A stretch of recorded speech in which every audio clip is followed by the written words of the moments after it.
electric potential energy, or you can say electrostatic potential energy.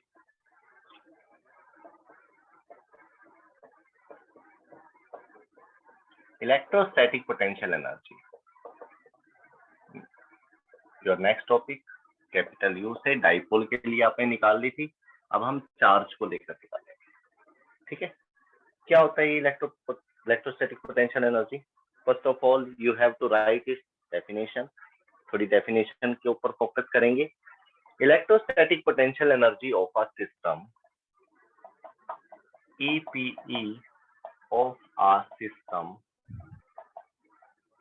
electrostatic potential energy of a system of point charges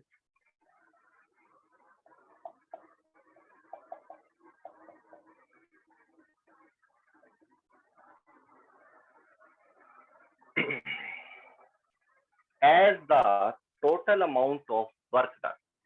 क्या होता है ये? Total amount of work as the total amount of work done. Work done को ही electrostatic potential energy बोलते हैं. No doubt is here. In bringing the various charges, in bringing the various charges, in bringing the various charges to their respective positions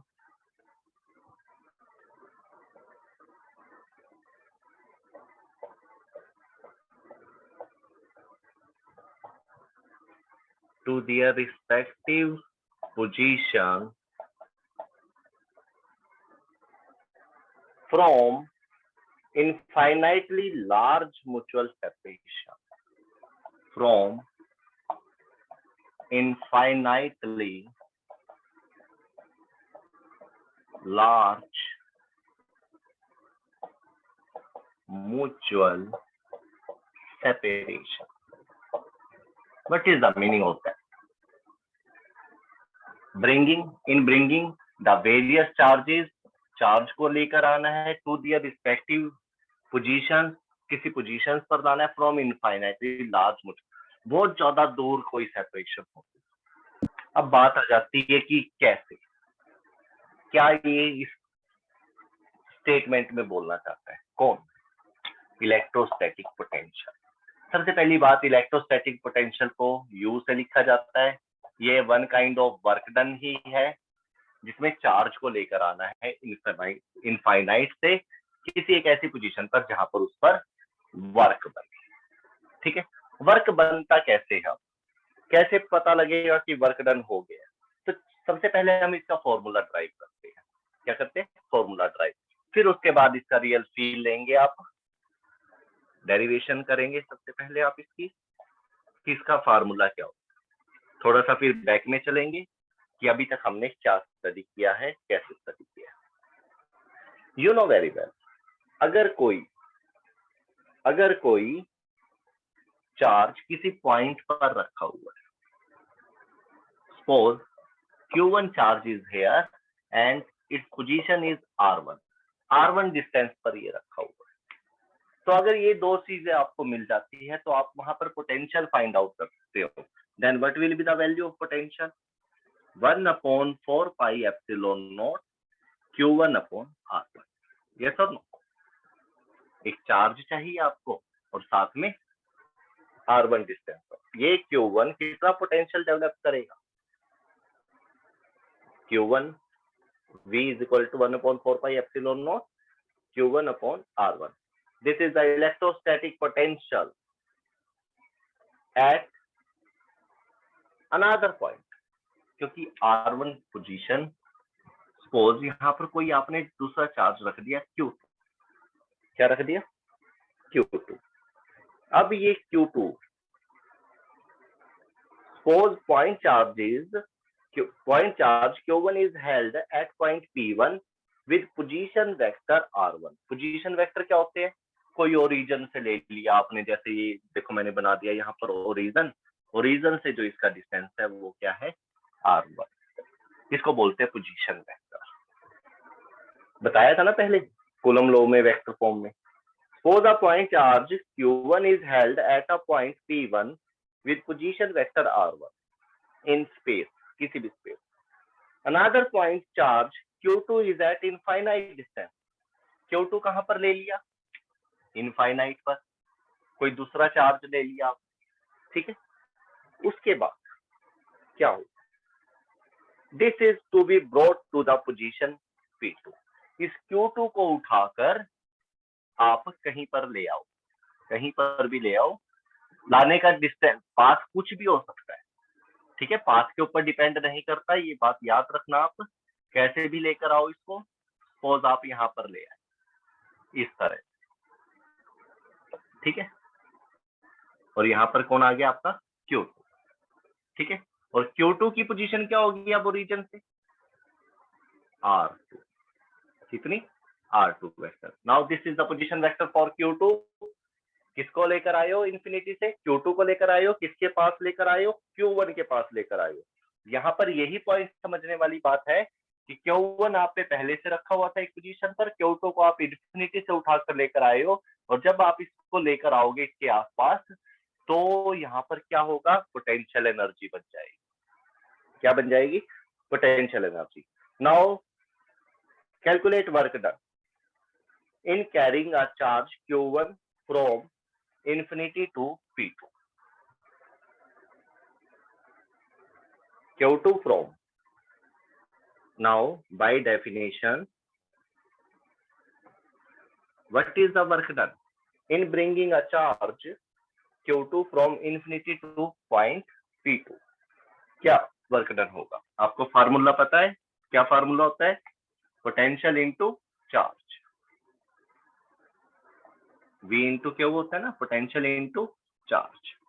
अब यहाँ पर बात आ जाती है पोटेंशियल कौन सा, पोटेंशियल जो पहले से चार्ज रखा है उसने जितना राइज कर रखा है, और वो कितना है, Q1 upon R1, Q1 upon R1। Second, charge कौन सा उठाकर लाए हो इन्फिनिटी से, Q2, ठीक है। तो पहले वाला जो चार्ज था वो पोटेंशियल बनाएगा, और दूसरे वाला जो चार्ज है वो उसके साथ मल्टीप्लाई हो जाएगा। इस पॉइंट को नोट करना बेटा, पहले वाला चार्ज पोटेंशियल बनाएगा, दूसरे वाला चार्ज उससे मल्टीप्लाई हो जाएगा। Q1 Q2 इस तरह से दोनों के दोनों इस फार्मूले में इंक्लूड हो जाएंगे, और फार्मूला डेवलप हो जाएगा Q1 Q2 bye R1, Q1 Q2 bye R1। और साथ में क्या है, क्योंकि 2 भी आ गया, अब देखो R1 R2 इन दोनों के बीच का गैप क्या होगा, R1 2 यहाँ पर लगाना है, यानी कि इन दोनों के बीच का डिस्प्लेसमेंट वेक्टर आपको चाहिए, दोनों की पोजीशन से नहीं। अब Q1 Q2 की फाइट होगी, ठीक है, R12, ठीक है, R12।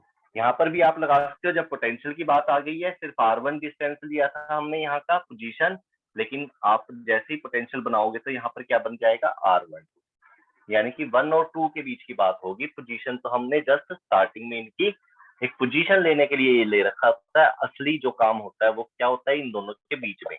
कूलम फोर्स में भी आपको यही चीज समझाई गई, ठीक है। तो इस तरह से आप इस फार्मूले को लिख सकते हो, लेकिन अभी भी काफी बच्चों को ये डेफिनेशन और ये फार्मूला अभी भी क्लियर नहीं होगा, इसलिए आप इसको अब अपनी भाषा में समझिए, थोड़ा सा अपनी लैंग्वेज में समझिए इस चीज को कि क्या कहना चाहता हूँ, ठीक है, और इसके क्वेश्चन कैसे सोल्व होंगे, फिर न्यूमेरिकल करेंगे आप। अगर आपको ये चीज ना भी समझ में आई हो तो इसको लेके ज्यादा परेशान नहीं होना है, ठीक है। फार्मूला बस ध्यान रखिए आप, उस फार्मूले से कब कहां पर कैसे अप्लाई होगा ये सब कुछ आपके समझ में आ जाएगा। चलो, फार्मूला क्या था, 1/4 pi epsilon not Q1 Q2 upon R12, ठीक है, इसको एक साइड रख देते हैं आप। ओके, चलो, टॉपिक का नाम क्या है, electric potential energy. Electrostatic potential energy. कब होता है? सपोज आपके पास काफी सारे चार्ज है, काफी सारे चार्ज। एक चार्ज है आप पे Q1, Q1 को आप उठाकर लेकर आए काफी दूर से, इधर भी हो सकता है इन्फिनिटी, उधर भी, इधर भी, इधर भी, इधर भी। आप एक चार्ज को उठा के ले आए Q1, किसको उठाकर ले आए? Q1। तो Q1 को अकेले को उठा के लेके आ रहे हो, सिंगल चार्ज है पूरे सिस्टम में, सिर्फ एक ही चार्ज है आपके पास जो इंफिनिटी से आप ले आए। मतलब वो किसी के अगेंस्ट, इलेक्ट्रोस्टैटिक फील्ड के अगेंस्ट नहीं आया, विदाउट एक्सेलरेशन आया नहीं आया ये हमें पता नहीं, तो वो इलेक्ट्रिक पोटेंशियल और पोटेंशियल एनर्जी नहीं बनाएगा। इस कंडीशन में वर्क डन होगा जीरो। क्या होगा? Zero. No electrostatic potential energy, क्योंकि उसके अंदर दो चार्ज होने जरूरी है, मिनिमम दो चार्ज होने जरूरी है। इधर कौन है? सिर्फ एक ही चार्ज घूम रहा है, एक ही चार्ज घूम रहा है, तो पोटेंशियल एनर्जी बनेगी नहीं, वर्क डन नहीं बनेगा। तो पोटेंशियल एनर्जी क्या होगी इस कंडीशन में? सेकंड, अब आप कोई दूसरा चार्ज, सेकंड चार्ज उठा कर ले आए, सपोज Q2। Q2 आप कहां से उठा के लाए मेरे को नहीं पता, लेकिन आप उसको इसके आसपास ले आए, किसके? Q1। तो यहां पर अब फर्स्ट केस में वर्क डन क्या था? W1 जीरो आया। अब सेकंड केस में W2 क्या होगा? अब तो इनके बीच में कुछ गैप है ना, कुछ गैप है, इस गैप को नाम क्या दे दिया आपने? R12। अब ये यहां पर खड़ा था, पहले से ही स्टेशनरी था, स्टेशनरी था, रेस्ट में था, लेकिन मूव करके ये कौन सा हो गया? मूविंग चार्ज, जो आप इनफाइनाइट से लेकर आए। ठीक है, तो यहाँ पर अब वर्क डन बन जाएगा। इस वर्क डन को नाम दे दिया W2, और इसका फार्मूला, इसको कैलकुलेट करने का फार्मूला क्या होगा? R1। ठीक है, इस तरह से आप इस वर्क डन को कैलकुलेट करोगे। आई होप आप समझ गए। चलो थर्ड केस ले लेते हैं। कोई थर्ड चार्ज लेकर आ गए, थर्ड चार्ज उठाकर लेकर आए, यहां पर रख दिया आपने ला Q3। अब वर्क डन कितना होगा इस सिस्टम? ठीक है, अब वर्क डन कितना होगा? आप कहोगे सर यहाँ पे तो चार्ज Q1 है, Q1 के साथ ट्रीट करेगा ये पहले, R13 हो गया ये, तो ये होगा 1/4 pi epsilon not Q1 Q3 upon R13। लेकिन Q2 भी अब इसके लिए क्या होगा? जैसे ये स्टेशनरी है तो ये भी कैसा होगा? रेस्ट पे होगा, स्टेशनरी होगा। ये भी उसकी ऐसे ही वेट कर रहा है जैसे ये कर रहा था। तो अब ये मूविंग हो गया है ना, ये मूव होके आ रहा है, तो ये दोनों भाई साहब अलग अलग वर्क डन करेंगे।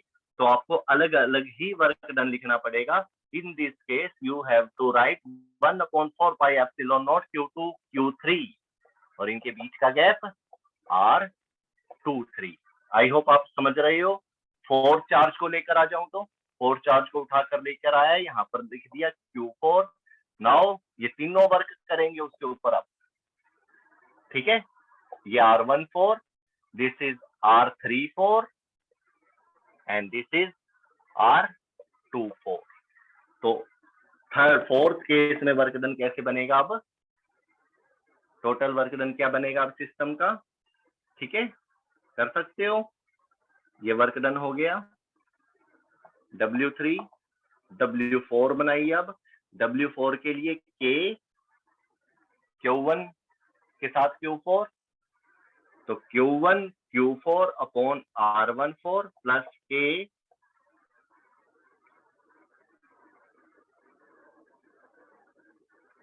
Q1 तो लगेगा ही साथ में, सॉरी Q1 Q4, Q1 नहीं लगेगा। अब Q4 के साथ कौन आ जाएगा? Q2, Q2 Q4 upon R24 and K4 के साथ आप किसको ट्रीट करेंगे? 3 को। Now Q3 Q4 upon R34। Now this is the work done in this case. यानी कि जितने मर्जी आप चार्ज लेकर आओ, पहले वाले चार्ज के लिए वर्क डन 0, दूसरे वाला चार्ज आएगा 2 वर्क डन होगा, तीसरे वाला होगा तो 2 वर्क डन बन जाएंगे। ठीक है, एक और आ गया तो 3 वर्क डन को ऐड करना पड़ेगा। In this way you can calculate electric potential energy. This is the better way of understanding this concept. I hope you are understanding this concept. Now this is the time for solving a numerical. Okay, तो एक numerical solve करते हैं अब, इसी चीज का use करेंगे, ठीक है, इसी चीज का यूज करना है न्यूमेरिकल सोल्व करने के लिए। इसका न्यूमेरिकल आता है भाई एग्जाम, कंसेप्चुअल या डेरिवेशन नहीं आता, फार्मूला पता होना चाहिए। और उसके बाद में आपसे कुछ बैक प्रीवियस में जाकर भी बात करूंगा आज कि आज तक आपने करा क्या है, समझा क्या है, थोड़ा मोटा मोटा हिसाब पढ़ेंगे, पूछेंगे उसके बारे में। चलो नोट करिए numerical. 3 charges plus Q, 2q, ये भी प्लस का ही है, एंड -4q। 3 चार्ज दे दिए उसने, अकेला चार्ज होता तो वर्क डन होना ही है। Are placed on the 3 vertices, are placed on a 3 vertices of a equilateral triangle। किसी इक्विलेटरल ट्रायंगल के 3 वर्टिसेस पर ये चार्ज रखे हुए। ऑफ ईच साइड इज, उसकी साइड कितनी है, of each side is 0.1 metre, 0.1 metre के इक्वल उसकी एक साइड है। Calculate electric potential energy of the system, calculate electric potential energy of the system. Take Q is equal to, Q की value भी अब दे रहा है वो आपके साथ में, 10 raised to the power -7 coulomb. Now solve it. Solve कैसे करेंगे, सॉल्व करने के लिए सबसे पहले आपको क्या करना पड़ेगा, इसी एग्जाम्पल को, इसी न्यूमेरिकल को अपने इमेजिनेशन में डालना होगा। कैसे, चलो ये 3 चार्ज आपको दे दिए, पता नहीं कहाँ रखे हैं, आप उनको उठाकर यहाँ पर लेकर आओ। सबसे पहले प्लस क्यू को लेकर आ गए, ये ट्रायंगल है कोई, क्या है ये, equilateral triangle.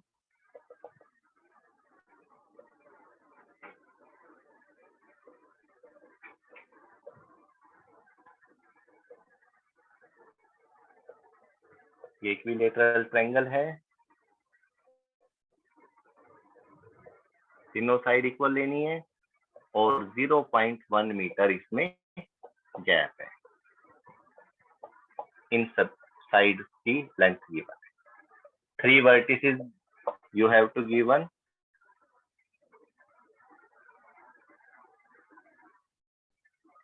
you have given 3 vertices A, B and C. Now bring a plus Q charge from infinity, plus Q को इन्फिनिटी से उठाकर लाए, सपोज यहाँ पर रख दिया, क्या कोई वर्क डन होगा, दूसरा चार्ज तो कोई है ही, तो no work done in this case, ठीक है, कोई वर्क डन नहीं। तो WA या W1 लगाइए, A नहीं लगाना, ठीक है, फिर दूसरे पॉइंट भी आएंगे। तो आप यहाँ पे W1 की वैल्यू क्या रखेंगे, 0। इस सिस्टम में कितने वर्क डन होंगे वो निकाल लेंगे। सेकंड, आप +2Q को उठाकर लेकर आए, सपोज यहाँ पर रख दिया ला, अब कौन सा चार्ज ट्रीट करेगा, सिर्फ ये वाला। तो W2 की कैसे निकालोगे आप, 1/4 pi epsilon naught Q into 2Q upon, इन दोनों के बीच का गैप क्या है, 0.5। Now this is equation second. Now the term of -4Q, bring it from infinity, infinity से उठाकर लाए, यहाँ पर रख दिया, -4Q। But Now the work done is done by the A plus Q, B plus 2Q. Okay. In this, you have to write W3, but there are two type of work done. One from A and other for B. तो A से क्या कर लेते हैं पहले, क्या होगा A से, दो चार्ज कौन कौन से है, Q एंड -4Q अपॉन 0.1 और साथ में क्या लिखना है 1/4 प्लस सेकंड फ्रॉम B, ठीक है, B से करेंगे, B से क्या करेंगे 2Q and 4Q, 2Q into -4Q upon 0.1. So this is your third equation. Now what is the electropotential energy of a system? Now question is this कि potential energy क्या होगी सिस्टम की, add कर दीजिए W1 plus W2 plus W, तीनों को add कर दीजिए, करे तीनों को ऐड, चलो कहां पर, यहाँ पर ही कर देते हैं, तीनों को ऐड करते हैं, सबसे पहले कॉमन देख, चलो वैल्यू लिख देते हैं सबकी, 0 plus 1/4 pi epsilon naught Q into 2Q upon 0.1. After that, this one plus 1/4 pi epsilon naught Q into -4Q upon 0.1 plus 1/4 pi epsilon naught 2Q into -4Q upon 0.1. In this way, you can write all these values because total work done or total electrostatic potential energy of the system is, you have to add all types of work done. जितने भी work done है सबको आपने क्या करना है, add करना.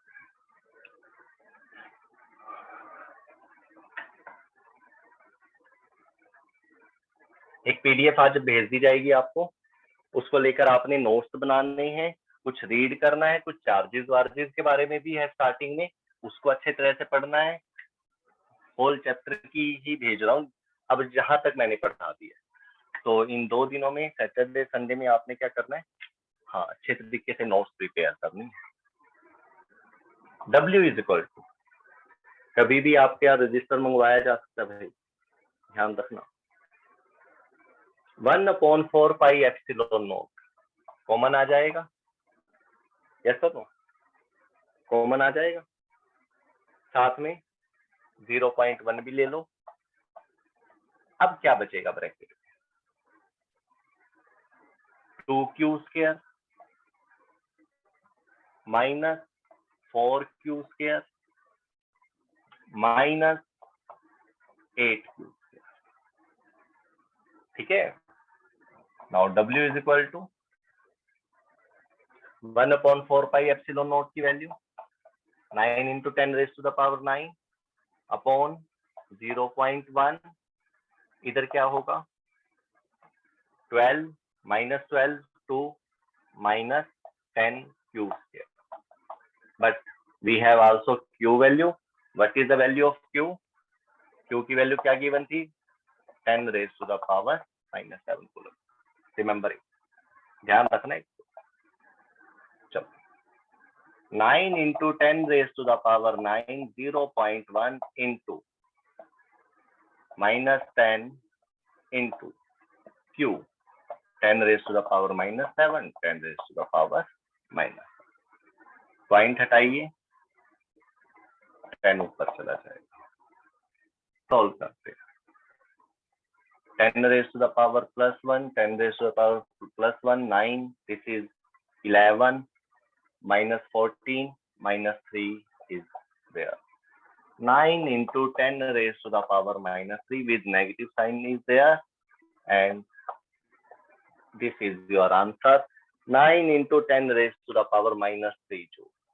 In this way, you can calculate the electrostatic potential energy of a system, not only in this case for equilateral triangle. If you have square or rectangle like this, then you have also do the same procedure for this. Suppose this is Q1. सबसे पहले आप Q1 को लेकर आए point A पर, कोई work done नहीं, फिर आपने Q2 को उठाकर ले आए, तो क्या होगा, Q1 Q2 अपॉन इसके बीच का गैप, ओके। फिर C पे Q3 को ले आए, फिर ये दोनों ऐड, फिर Q4 को ले आए, फिर ये सभी ऐड। देखो ये डिस्टेंस भी है, ये डिस्टेंस भी, और ये आप पाइथागोरस से निकाल सकते हो ना। तो स्क्वायर के केस में भी आप इसको कर सकते हो। तो मिलते जुलते ही क्वेश्चन है, अगर आपको ये इक्विलेटरल ट्रायंगल का आ गया, स्क्वायर का भी आ जाएगा, ये वेरी वेरी इंपॉर्टेंट, दोनों के दोनों बहुत ज्यादा इंपॉर्टेंट। अब बात आ जाती है कि अभी तक आपने पढ़ा क्या चल रहा है अभी तक। सबसे पहले आपने फोर्स का फार्मूला पढ़ा, क्या था वो, 1/4 pi epsilon not Q1 Q2 upon R square. देखना, समझना इस चीज को।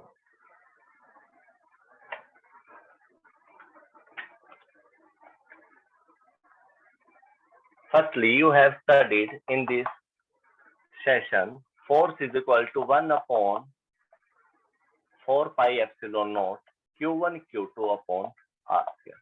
सभी टर्म का पता आपको, इसमें सभी चीजों का पता है, एप्सिलॉन नोट का भी पता अलग से। अगर डाइलेक्ट्रिक मीडियम डाल दिया जाए दो चार्ज के बीच में, तो क्या होगा, 1/4 पाई एप्सिलॉन नोट K आ जाएगा, यहाँ पर फार्मूला हो जाएगा Q1 Q2 upon R। Okay. उसके बाद आपने पढ़ा इलेक्ट्रिक फील्ड। इलेक्ट्रिक फील्ड में क्या पढ़ा आपने, E is equal to F upon Q note.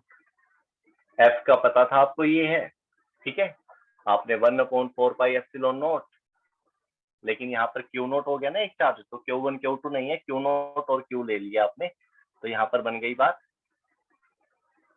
Q0 और Q ले लिया, और नीचे Q नोट से Q नोट कैंसिल। कहने का मतलब है इसमें सिर्फ एक ही चार्ज रह जाएगा, इसमें दो चार्ज से मल्टीप्लाई हो रही थे, और इसमें सिर्फ एक चार्ज रह जाएगा, और वो भी कौन सा होगा, सोर्स चार्ज। कौन सा, सोर्स चार्ज। कौन सा कैंसिल हो जाएगा, यूनिट पॉजिटिव चार्ज, जिसको उठाकर लाया जा रहा है, रखा जा रहा है, ठीक है, सोर्स चार्ज बचा रहेगा। तो दोनों में डिफरेंस क्या है, सिर्फ एक Q का, यानी कि E को Q से मल्टीप्लाई कर दे तो फोर्स बन जाता है, और फोर्स को अगर चार्ज से डिवाइड कर दे तो इलेक्ट्रिक। चलो, इसी के बाद पोटेंशियल जी आ गए। पोटेंशियल जी क्या कहते हैं, 1/4 pi epsilon naught Q by R। इसमें एक Q कम हो गया, और दूसरा एक R भी कम हो गया, ये तो लिटिल डिफरेंस है फार्मूलों में, आपने इसको स्टडी करा। अगर मैं इसको R से डिवाइड कर दूं, तो V को R से डिवाइड कर दूं, तो क्या बन जाएगा, इलेक्ट्रिक फील्ड। इसको क्या बोलते हैं, पोटेंशियल ग्रेडियंट। कल ही पढ़ा था आपने, ये सब। अब लास्ट में आपने पढ़ा पोटेंशियल एनर्जी। क्या पढ़ा, पोटेंशियल एनर्जी क्या होता है, पोटेंशियल एनर्जी ये आपको पता है। तो कहीं से भी आप ले लीजिए, जो आपने आज तक पढ़ रखा है वो सब कुछ यही है, यहाँ से ही चलता है, यहाँ पर ही आके घूमता रहता है। तो थोड़ा सा इन चीजों को समझिए, और सबके अंदर अगर डाइलेक्ट्रिक कांस्टेंट लगा दिया जाए, सभी के फुट में लगेगा, और सभी के पास जो ये डाइलेक्ट्रिक कांस्टेंट होता है, ये सभी की वैल्यू को क्या करता है, डिक्रीज करता है, कम करता है, हर एक वैल्यू को डिक्रीज करता है। तो ये चारों के चारों फार्मूले आपको हमेशा याद होने चाहिए। कौन कौन से, जो ये सर्कल में बना रहा हूँ, this one, that one, and third formula for potential, and fourth formula for potential energy. ये चारों फार्मूले आपको हमेशा ध्यान, और दे आर इंटर रिलेटेड। सबके अंदर डाइलेक्ट्रिक का क्या रोल है, डाइलेक्ट्रिक की वैल्यू हमेशा वैक्यूम की 1 होती है, और वैक्यूम के बाद जो भी आप मीडियम लोगे, इसमें क्या होगा, डाइलेक्ट्रिक की वैल्यू इंक्रीज होती चली जाएगी, यानी कि ऑलवेज ग्रेटर देन 1। और ऑलवेज ग्रेटर देन 1 होने का मतलब क्या है, अगर बेस में डिनोमिनेटर में K की वैल्यू 1 से ज्यादा आप लेते रहोगे, तो F हो E हो, V हो या U हो, all these things are, if K is increases then all things are decreases.